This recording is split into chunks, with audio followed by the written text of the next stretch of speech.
I want to talk a little bit more about polynomial functions with a degree of 3 or more. And I want to kind of go through the explanation of all the different rules and guidelines and features that we use with a polynomial function to help us create a graph and find the zeros and the y-intercept and so forth. And then in a separate video or in part 2, we'll actually look at some examples together. So first of all, as the degree of the polynomial gets larger, so as it becomes 3, 4, 5, 8, 12, the graphs themselves are more difficult to analyze.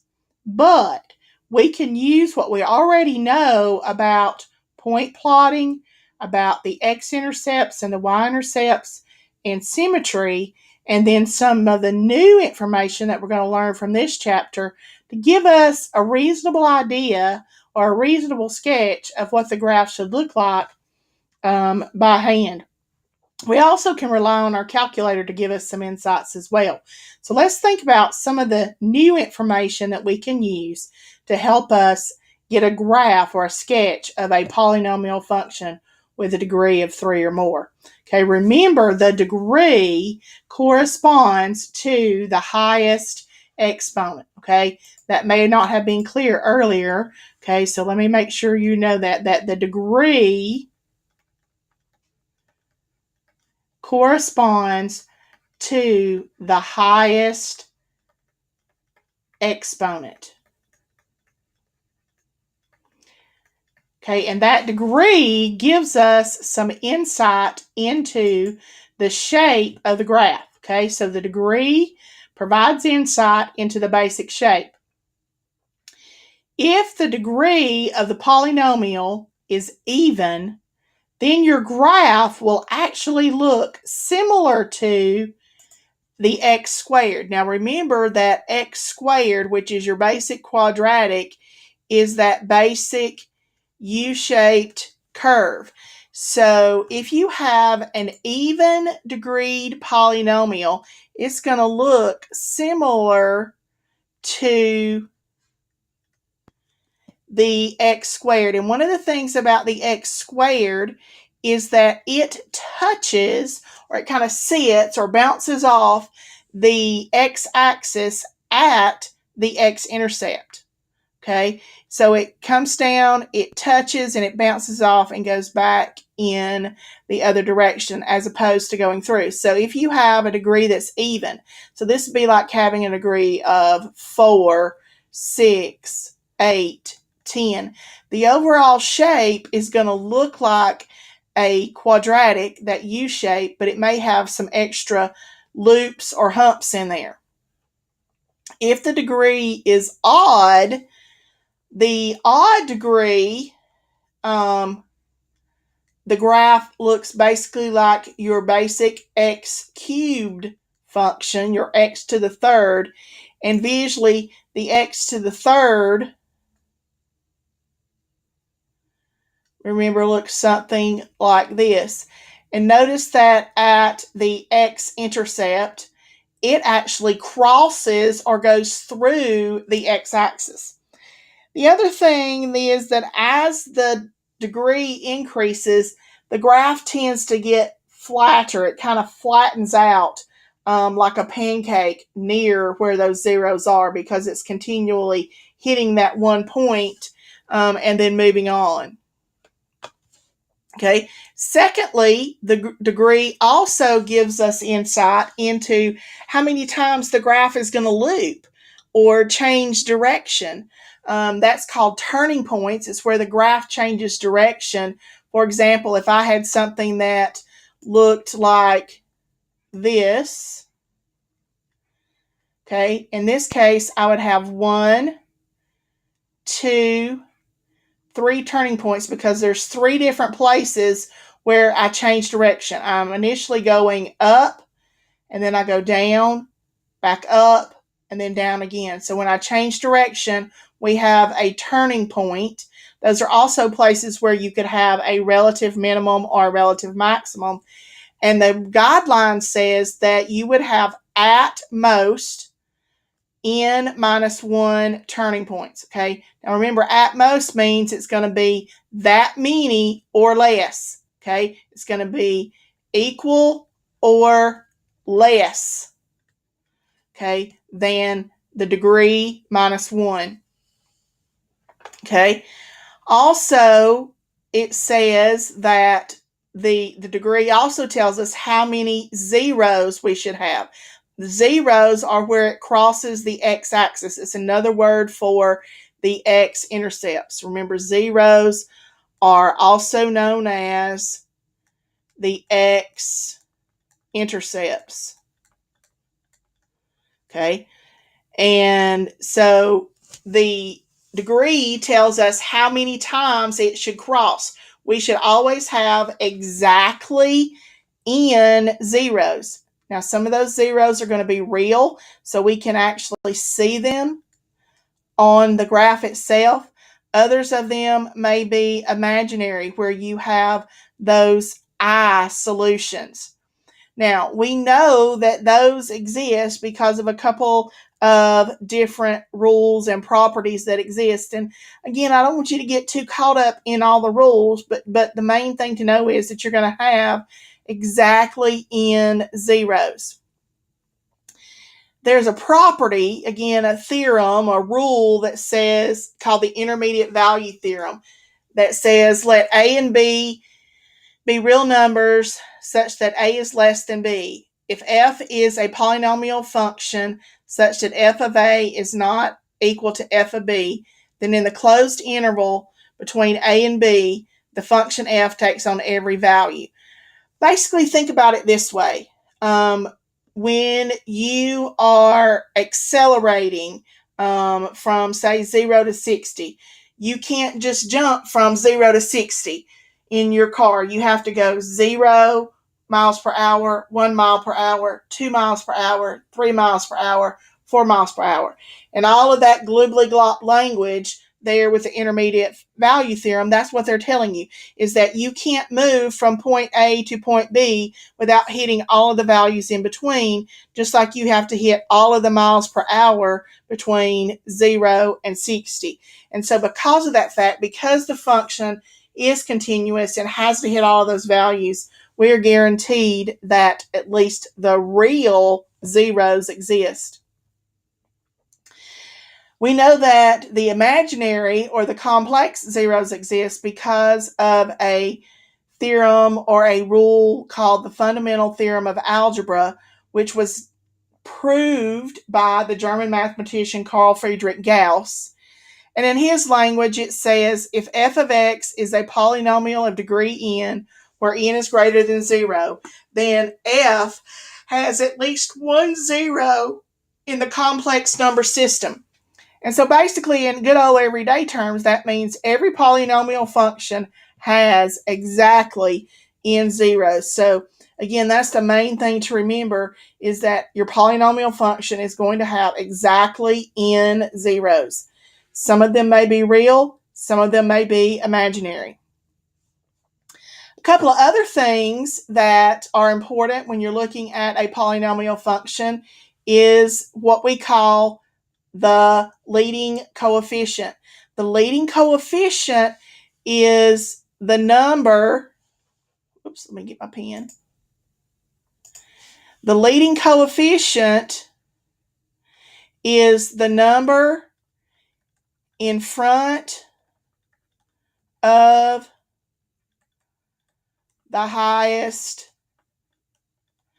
exponent. The exponent's on your variable x, and so whatever number is in front of that highest exponent is called the leading coefficient. The symbol we use for leading coefficient is typically the letter A with a subscript of n, and we use n to represent the degree, which is the highest exponent. And that leading coefficient gives us some insight into what's going on with the graph on what we call the extremes or the end behavior. If you want to think about it like a baseball field, it gives you an idea of what's going on in left field and right field, but it doesn't tell you anything about center field.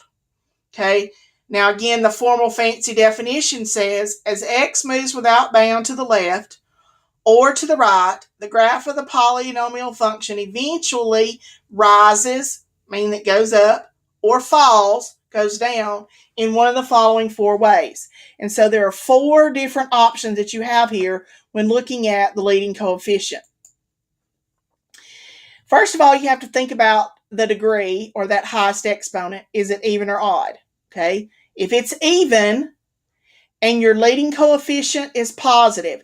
So an example here might be if you have something like, let's see, you could have something like f of x equals 3x to the fourth minus 2x cubed plus x squared minus 5. And I just made that up off the top of my head.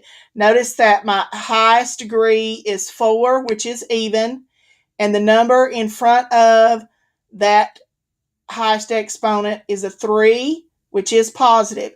And so what the leading coefficient test says is that eventually, although I don't know what's going on here in the middle of the graph, eventually on the left, my graph is going to go up on the left, and it's going to go up on the right. Now, I don't have a clue what's going on here in the middle of it, but I know when I get way out here at, say, negative a bazillion, it's going to go up. Or when I get out to positive bazillion, it's going to go up. On the flip side of that, if you have an even degree and your leading coefficient is negative, so if you have something like f of x equals negative 1/2 x to the sixth minus 3x to the fourth, then my highest degree is 6, which is even, and my number in front of that is negative 1/2. So it's negative, it's less than 0. And so eventually what happens there is that as it goes out towards negative bazillion, I know that eventually it's going to go down on the left, and as it goes out to positive bazillion, it goes down on the right as well. So notice when you have an even degree that both ends do the same thing. They either both go up if your leading coefficient is positive, or they both go down if your leading coefficient is negative. Okay, but what if your leading coefficient is odd? Okay, or excuse me, what if your degree is odd? So that you might have something like, let's see, f of x equals 4x to the fifth minus 3x to the fourth plus 2x cubed plus x squared minus x plus 7. Okay, again, I'm just making that up as we go. But notice that my highest exponent is 5, and my leading coefficient is 4, which is positive. Because my leading coefficient is positive, eventually, because it's an odd degree, it's going to go down or fall on the left, and it will rise on the right. Now, again, I don't have a clue what's going on in the middle, but I know that as it goes out to negative 1 million, it's going to fall and go down. As it goes out to positive 1 million, it goes up on the right if I have an odd degree and a positive leading coefficient.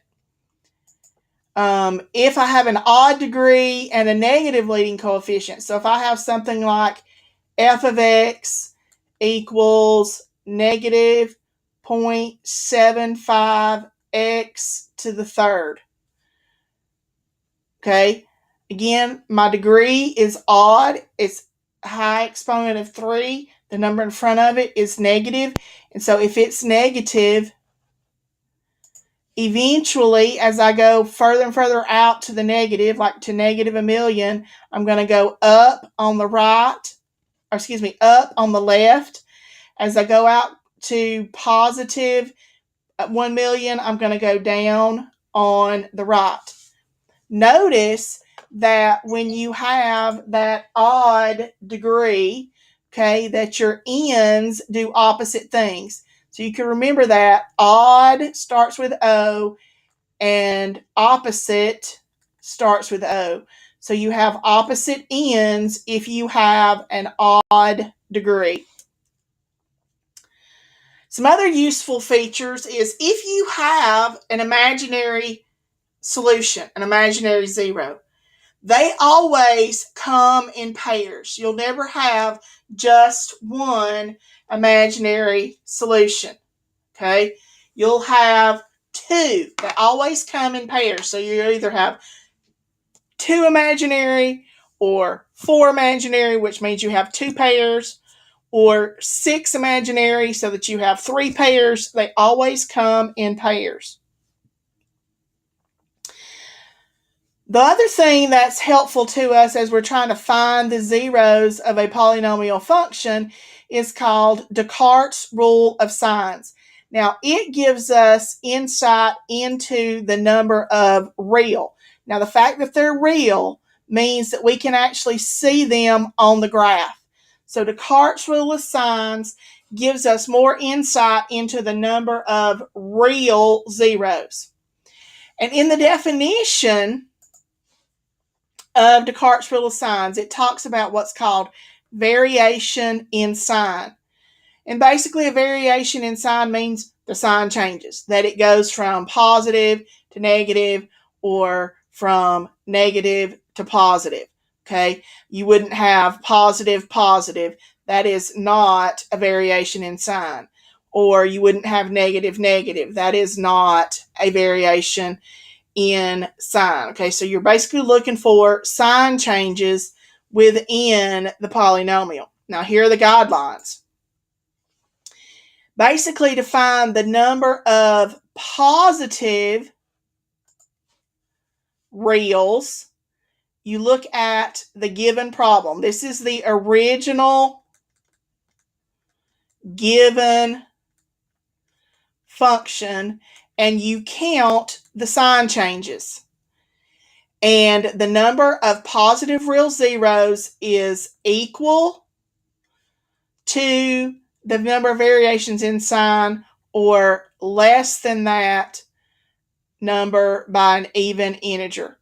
An even integer would be like 2. So if you counted, say, 4 sign changes, what that's saying is you would have 4 or 2 or 0 positive real values. So it's equal or less than that by an even integer.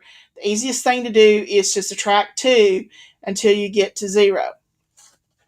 Now, to determine the number of negative real zeros, you take the original function, and instead of plugging in plain old x, we plug in negative x into the original.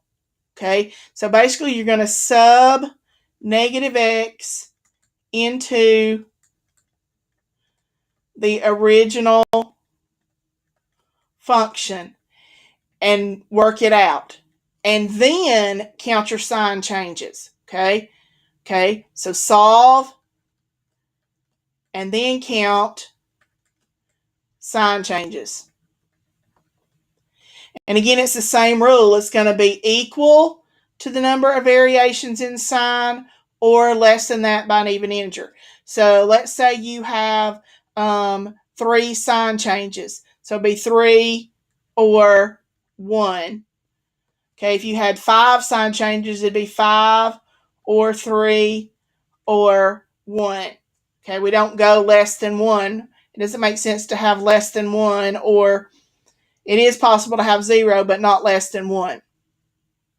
Okay, so what we're going to do is we're going to take all of these rules and guidelines. These are kind of like the rules of the game, and we're going to put them together and help us find the zeros and the x-intercept, or excuse me, the zeros, the y-intercepts, and create a graph of the polynomial function.